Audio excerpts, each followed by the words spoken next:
जय श्री गणेश दोस्तों। हमारी आज की कहानी का नाम है अपमान। कहानी अच्छी लगे तो प्लीज चैनल को सब्सक्राइब कर लीजिएगा। अब शुरू करते हैं कहानी। ये क्या, डिब्बे में दो लड्डू रखे थे, दोनों खत्म हो गए। अभी थोड़ी देर पहले तो मैंने देखे थे। मीनल ने गुस्से में कहा।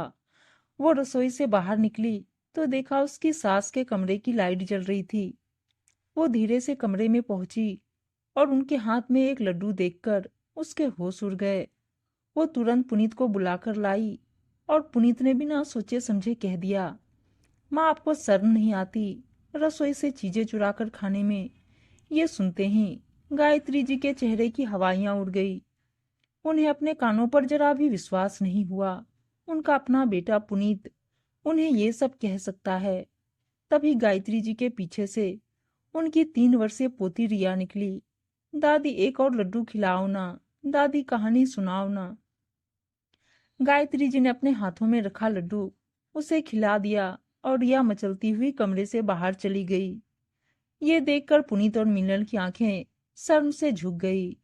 तुम दोनों ने आज मुझे चोर भी करार दिया।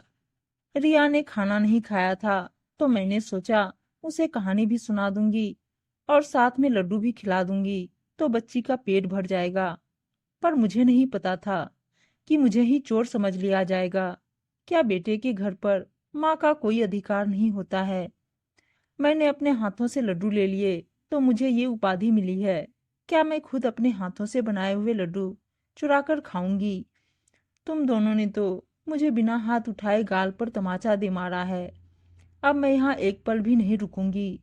और गायत्री जी ने कमरे का दरवाजा अंदर से बंद कर लिया। आज तक वो अपमान के घूंट पीती रही थी, पर आज चोर बताकर बहू बेटे ने उनका गुरूर ही तोड़ दिया। उनके आत्मसम्मान की धज्जियां ही उड़ा दी। उनसे ये सब सहन नहीं हो रहा था। वो पहले ही मीनल के सवालों से बहुत परेशान रहती थी, पर आज तो उनके अपने बेटे ने हद कर दी थी। वो बेटा जिसे पालने के लिए उन्होंने उम्र भर तपस्या की थी, जिस बेटे को पालने के लिए उन्होंने अपनी खुशी का ध्यान नहीं रखा, सारी उम्र अकेले बिता दी, आज वो ही बेटा उन्हें चोर बता रहा है। गायत्री जी को अपना अपमान बर्दाश्त नहीं हो रहा था। वो कमरे में सिसकियां भरती रही। रात का खाना भी नहीं खाया। वो पुराने दिनों को याद करने लगी। उनका और राजेश जी का विवाह बड़े धूमधाम से हुआ था। शादी के कुछ महीने ही बीते थे कि उन्हें पता चला कि वो गर्भवती हैं। ससुराल वालों ने उनका जरा भी ध्यान नहीं रखा। उन्हें 9वां महीना लगा था कि एक दिन घर पर आए हुए एक पत्र ने उनका जीवन दुर्भर कर दिया। उनके मायके से किसी रिश्तेदार ने पत्र लिखा था कि जिस लड़की से तुम्हारे बेटे ने शादी की है वो मांगलिक है। तुमसे ये बात छुपाकर शादी की गई है। अपने बेटे को जिंदा देखना चाहते हो तो तुरंत गायत्री से हर रिश्ता खत्म कर दो। ये पत्र पढ़ते ही ससुराल में कोहराम मच गया। सास ससुर उन्हें ताने देने लगे और मायके पत्र भिजवा दिया कि आपकी बेटी को यहाँ से ले जाएं। तलाक के पेपर मिल जाएंगे और हम अपने बेटे की दूसरी शादी करवा देंगे। गायत्री जी पर मानो दुखों का पहाड़ टूट गया। वो ज्यादा पढ़ी लिखी भी नहीं थी। मायके में उन्होंने अपनी पहली संतान पुनीत को जन्म दिया।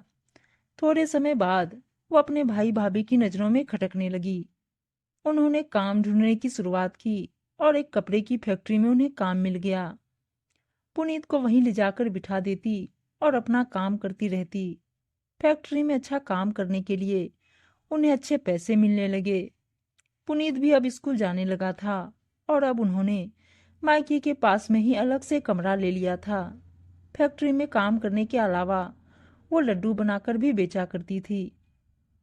अब पुनीत बड़ा हो रहा था तो खर्चे भी बढ़ ही रहे थे। पुनीत को भी लड्डू बहुत पसंद थे। गायत्री जब भी ऑर्डर पर बनाती थी तो पहला लड्डू अपने बेटे को खिलाती थी। इसी तरह पुनीत बड़ा हो गया और नौकरी करने लगा। पर अब उसने एक घर ले लिया था और वहीं पर अपनी माँ के साथ में रहने लगा। माँ के आशीर्वाद से वो तरक्की कर रहा था। सालों से काम कर रही गायत्री जी भी थकने लगी थी और उन्होंने भी आराम करना शुरू कर दिया, क्योंकि परिवार की जिम्मेदारी अब पुनीत ने संभाल ली थी।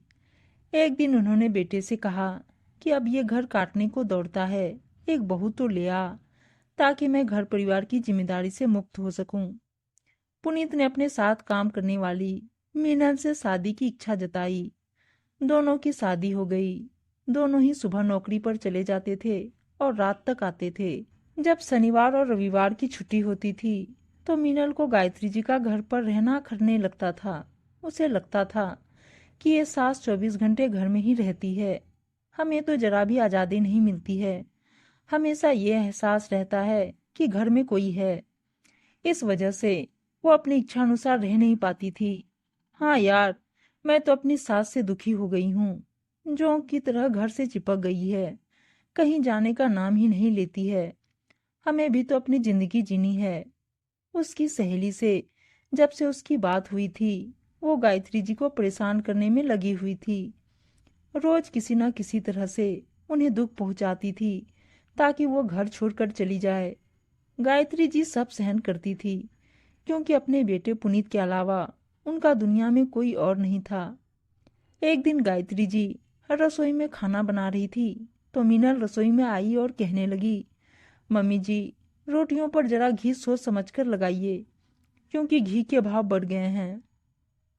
माना हम दोनों कमाते हैं पर फिर भी घर तो देखकर ही चलाना पड़ता है। खर्चे भी बढ़ गए हैं और महंगाई भी बढ़ ही रही है। गायत्री जी के हाथ रुक गए क्योंकि उनसे अब मुलायम रोटी ही चबाई जाती थी, इसलिए वो घी ज्यादा लगाती थी क्योंकि उनके दांत जो हिलने लगे थे। उस दिन के बाद मीनल अपने हिसाब से थोड़ा सा घी निकाल जाती थी और बाकी का घी अलमारी में बंद करके रख जाती थी। मीनल की हरकतों के बारे में उन्होंने अपने बेटे को नहीं बताया क्योंकि वो नहीं चाहती थी कि घर में किसी भी तरह का कोई तनाव हो, क्योंकि मीनल गर्भवती थी और उसे तनाव मुक्त रहना चाहिए।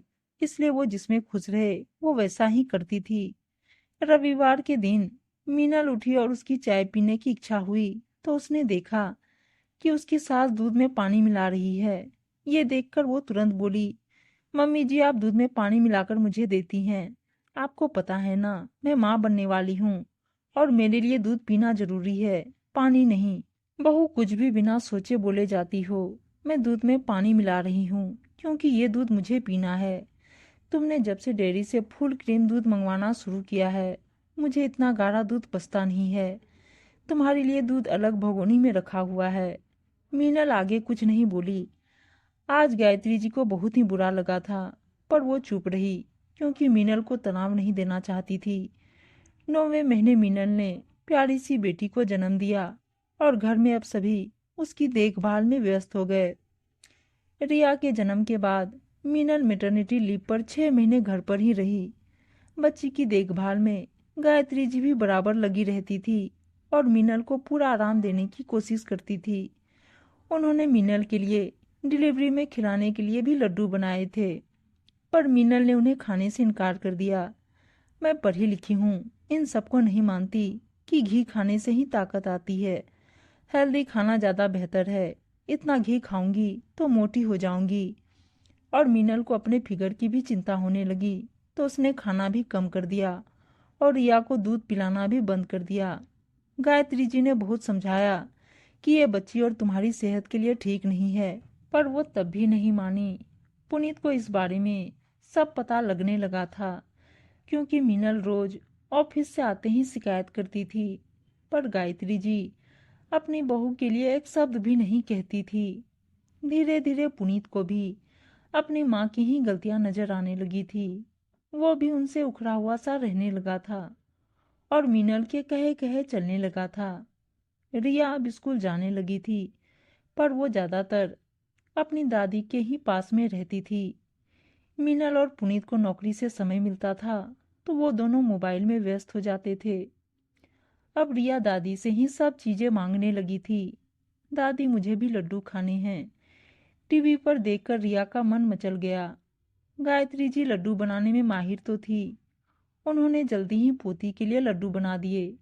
मीनल शाम को आई तो उन्होंने उससे घी मांगा। मैं घी तो सुबह ही निकाल कर गई थी। हाँ बहू, वो सारा घी मैंने लड्डू बनाने में काम ले लिया। रिया का बड़ा मन था। इतने से घी में 4-5 लड्डू तो बन ही गए हैं। आपने लड्डू बना लिए और मुझसे पूछा तक नहीं। कम से कम एक बार फोन करके तो पूछ लेते। मीनल की बात सुनकर गायत्री जी का चेहरा उतर गया। वो रात का खाना बनाकर अपने कमरे में आ गई। रिया भी उनके पास ही खेल रही थी। उसने फिर से लड्डू खाने की इच्छा जताई तो वो बचे हुए दोनों लड्डू लेकर आ गई। वो लड्डू रिया को खिला रही थी और वो उनके पीछे पीछे छुप रही थी। इसे देखकर मीनल को लगा कि उसकी सास लड्डू चुराकर खा रही है। उसने गुस्से में पुनीत को बताया और पुनीत ने गायत्री जी पर चोरी का इल्जाम लगा दिया। अगले दिन उन्होंने अपना सामान पैक किया और उन्हें जाते देखकर पुनीत बोला, माँ कहाँ जा रही हो? बेटा, तुम सबसे दूर जा रही हूँ, क्योंकि अब इतना बड़ा झूठा इल्जाम लगने के बाद मैं यहाँ पर नहीं रह सकती हूँ। मेरा भी कुछ स्वाभिमान है, इज्जत से जीना चाहती हूँ। मैं अपमान सहन नहीं कर सकती हूँ। जिस बेटे को अपना पेट काट कर खिलाया, अपने खून से सींचा, उसी ने बिना सोचे समझे मुझको चोर कह दिया। क्या ये घर मेरा नहीं था? ये तो मैं लड्डू रिया को खिला रही थी। अगर मेरा मन भी करता और मैं लेकर खा लेती तो क्या मैं चोर हो गई? अपने घर में कुछ लेकर बड़े बुजुर्ग अब खा भी नहीं सकते हैं। वैसे भी जो कमाता है घर भी उसी का होता है। मीनल कमा रही है, तू कमा रहा है और मैं घर पर रहती हूँ, पर फिर भी घर मेरा नहीं है। मैं सालों से घर संभाल रही हूँ और मीनल तो अभी आई है। तूने उसकी बात पर विश्वास किया और अपनी माँ को ही झूठा साबित कर दिया। पहले मुझे मायके वालों ने निकाला, फिर पति ने छोड़ दिया और अब बेटा भी घर से निकालने की तैयारी कर रहा है। तो मैं उससे पहले ही कहीं पर चली जाती हूँ और जैसे तैसे अपना गुजारा कर लूंगी। मीनल तो यही चाहती थी। हाँ चली जाओ, पर रहोगी कहाँ पर? मुफ्त में यहाँ पर खाना मिल रहा है, बाहर कोई भी नहीं खिलाएगा। बहू, इस भ्रम में मत रहना। सिर्फ पढ़ा लिखा आदमी ही नहीं कमाता है। जिसके पास हुनर हो वो भी इस दुनिया में कमाकर खा सकता है। और गायत्री जी घर से चली गई। करीब 1 साल बाद पुनीत अखबार पढ़ रहा था तो माँ की फोटो देखकर हैरान रह जाता है। माँ लड्डू बनाकर बेचती थी और आज उनके लड्डुओं की मांग बहुत बढ़ गई है। शहर में और बाहर भी उनके हाथों के बनाए लड्डू बहुत प्रसिद्ध हो रहे हैं और वो बहुत कमा भी रही है। उन्होंने किस तरह संघर्ष किया और यहाँ तक पहुंची, उसकी कहानी भी लिखी थी। बेटे बहू का घर छोड़ने के बाद मैं शहर के ही कई हलवाई की दुकान पर गई, पर सबके यहाँ पर काम करने वाले थे और मुझे रखने का खर्चा अलग से था, तो सबने मना कर दिया। फिर मैंने हिम्मत नहीं हारी, अपने सोने की चूड़ियां और कान के बेचकर एक कमरा किराए पर लिया और उन्हीं में से बचे पैसों से लड्डू बनाने शुरू किए। कुछ ही महीनों में लड्डुओं के ऑर्डर आने लगे और इतने अधिक आने लगे कि मैंने दुकान ली और उस पर केवल महिलाओं को रखा जो घर बैठे बेटे बहू के ताने सुन रही थी। उन महिलाओं में भी जीने का हौसला बढ़ गया है। आज मेरे द्वारा बनाए गए तरह तरह के लड्डू विदेशों तक जाते हैं और अच्छी कमाई भी हो रही है। किसी ने मेरा बहुत अपमान किया और वही अपमान मेरे लिए वरदान बन गया। मैं अपने पैरों पर फिर से खड़ी हो गई हूँ। अब मैं इज्जत से जी रही हूँ। मेरे द्वारा कमाया गया धन मेरे मरने के बाद गरीब लाचार महिलाओं में दान दे दिया जाएगा, क्योंकि मेरा इस दुनिया में अब कोई नहीं है। दोनों नीचे लिखे पते पर गए तो देखा 20-25 महिलाएं लगी हुई थी और गायत्री जी कुर्सी पर बैठकर हिदायत दे रही हैं। अपने बेटे बहू को लड्डू देते हुए बोली, लड्डू खाओ, चोरी के नहीं हैं, मेरी मेहनत की कमाई के हैं। तुम मेरे धन के लालच में आए हो, पर तुम दोनों को एक फूटी कौड़ी भी नहीं मिलेगी। मुझे तुम्हारी जरूरत नहीं है। बहू, अब मैं भी अपने पैरों पर खड़ी हूँ। उनकी बात सुनकर पुनीत और मीनल मुंह लटकाकर चले गए। उनकी पोती जब भी उन्हें फोन करती थी तो वो उसे लड्डू जरूर भेजती थी। दोस्तों, अपनों के द्वारा लगाया गया चोरी का इल्जाम किसी के मन को भी तोड़ सकता है। अगर बेटा ही माँ का इस तरह अपमान करेगा तो बहू तो जरा भी सम्मान नहीं करेगी। रिश्तों में प्यार और भरोसे का होना बहुत जरूरी है, तभी परिवार एकजुट रहता है, वरना बिखरते हुए देर नहीं लगती। उम्मीद है दोस्तों कहानी अच्छी लगी होगी और अच्छी अच्छी कहानियां सुनने के लिए चैनल को सब्सक्राइब और वीडियो को लाइक शेयर जरूर कर दीजिएगा। धन्यवाद दोस्तों।